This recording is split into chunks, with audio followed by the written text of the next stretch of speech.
বাংলাদেশ আওয়ামী লীগকে নিয়ে এক ঐতিহাসিক ও অপ্রত্যাশিত বক্তব্য দিয়েছেন বাংলাদেশ জাতীয়তাবাদী দলের শীর্ষ নেতা তারেক রহমান। জাতীয় সংসদের অধিবেশনে পরিষ্কার ভাষায় জানিয়ে দিয়েছেন তার দল কোনো ধরনের প্রতিহিংসার রাজনীতিতে বিশ্বাসী নয়। সংসদ সদস্যদের উদ্দেশ্যে বক্তব্য রাখার সময় তিনি বলেন, আমরা পরিষ্কারভাবে বলে দিতে চাই, আমরা প্রতিহিংসার রাজনীতি পছন্দ করি না।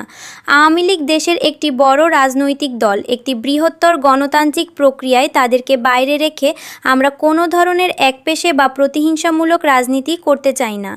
তারেক রহমানের এই দূরদর্শী ও সহনশীল বক্তব্য প্রকাশের পরপরই দেশের রাজনৈতিক মহলে ব্যাপক চাঞ্চল্যের সৃষ্টি হয়েছে। রাজনৈতিক বিশ্লেষকদের মতে এটিকে আওয়ামী লীগের জন্য এই মুহূর্তে সবচেয়ে বড় সুখবর হিসেবে দেখা হচ্ছে।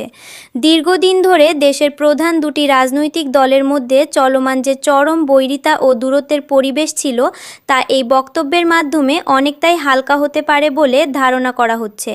সংসদে দেওয়া এই বক্তব্যে তারেক রহমান আরও উল্লেখ করেন যে দেশের সার্বিক উন্নয়ন, অর্থনৈতিক স্থিতিশীলতা এবং প্রকৃত গণতন্ত্রের ধারা বজায় রাখতে হলে দেশের সকল বড় রাজনৈতিক শক্তিকে নিয়মতান্ত্রিক প্রক্রিয়ায় অংশ নেওয়ার সুযোগ দেওয়া উচিত।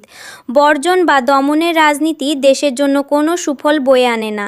বিএনপির এই অবস্থানকে দেশের সাধারণ জনগণ এবং রাজনৈতিক বিশেষজ্ঞরা ইতিবাচক হিসেবে দেখছেন।